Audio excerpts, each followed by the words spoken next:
One of the problems with post-election analysis on the winners and the losers, but particularly on the winners, is that they enter discussions often by saying, for example, President Trump was elected to do so and so.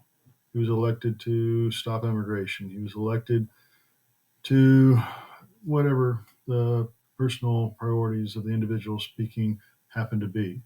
Well, the fact of the matter is that when you're voting for the President of the United States, there are platforms the parties typically put forth, and there are positions that one understands the candidates to be holding, whether it's their parties or their personal positions. And there's all kinds of promises and discussions that are going on in the context of the primaries and the actual election coverage when we have candidates for Republicans and Democrats and other third party candidates.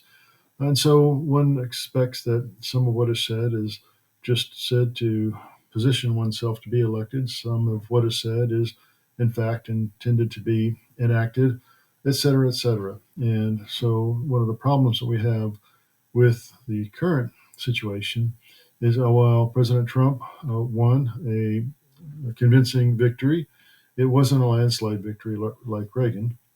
It was not a let's turn everything around because all of the country is behind these ideas kind of victory.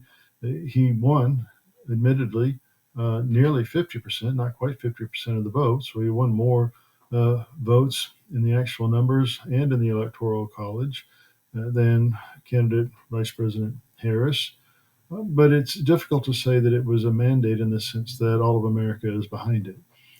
I would suggest that the first priority for all of us as Americans is to understand what our positions are and be able to explain those positions to those who disagree with us, and to be able to sit down with each other, discuss what are the differences that we hold. It may be that we have the same end goal, but different justifications for the goal or different means of accomplishing it. And we need to be able to have these discussions. And of course, in today's political environment, the discussions are difficult to have. But one of the things that I'll say that I was hoping for from President Trump um, was something that I didn't really expect, because he never has promised to really address the deficit. And yet, I think that is something that if Congress were functioning and Republicans in general were functioning properly, we would harken back to the Tea Party days and recognize that, in fact, the deficit spending is a problem.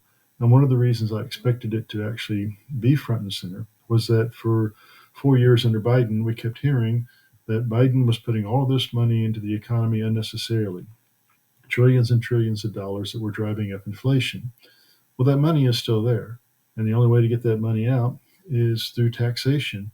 And so the degree to which President Trump is suggesting that he is going to actually raise taxes on income earners, last figure I heard was over $2.5 million. I think that's a positive step. I think the absolute no tax stance of certain groups is not necessarily warranted. There needs to be an objective analysis of both spending and taxation to provide for the best fiscal management of the country possible at the federal level. We have runaway spending by both parties. Both parties have failed to rein in spending. Therefore, it's difficult to assess how much taxation should or shouldn't be taking place. But still, the basic point is, if all of this money was spent by Biden and Trump, but we'll focus on Biden because that's the most recent situation in which Republicans were out of power and complaining about what was done. If all this money was spent by Biden that should not have been spent, and it is still in the system and has been integrated into the budget, it seems like it should be a fairly easy thing for the Republicans to say, now that we're in power, now that we have authority to pass budgets, we are going to simply go back to pre-Biden spending and even pre-Trump spending levels in 2019, pre-pandemic.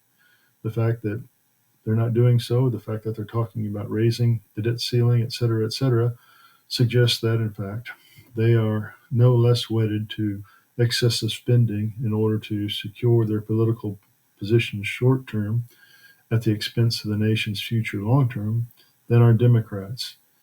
The Doge Dodge, as I'll refer to it, is another example of how Republicans have failed to take advantage of the opportunity presented to them to effect not only reductions in spending during the 2025 budget year by following up on the Doge discoveries to pass laws to restrict spending, to follow in President Trump's lead, hopefully, to refuse to spend monies that have already been deemed wasteful, fraudulent, etc., but to ensure that at the very minimum, those policies, those reductions are made in the 2026 budget, which it sounds like is not going to happen.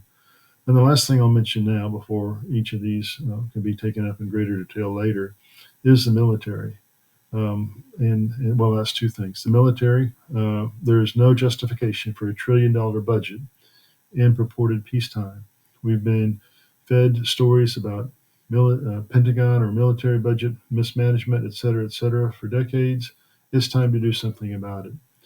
Likewise, when it comes to entitlements, Social Security, Medicare, Medicaid, et cetera, all of those need to be analyzed first to eliminate the wasteful, fraudulent spending that's going on, and second, to analyze the programs to ensure that they are in fact accomplishing what they ought to be accomplished. If the federal government doesn't get its spending under control, we're not going to be able to get our deficit under control. And if we fail to get our deficit under control, everything else we're talking about is going to be meaningless in very short order. Thank you all. Look forward to hearing what you have to say. Bye bye. Thank you very much for your time. I've got a couple other videos listed here if you'd like to take a look at those. And as I'd like to discuss issues related to politics, religion, society, and how in the world we're supposed to understand ourselves and life in the world. Thank you very much. Appreciate it. Bye bye.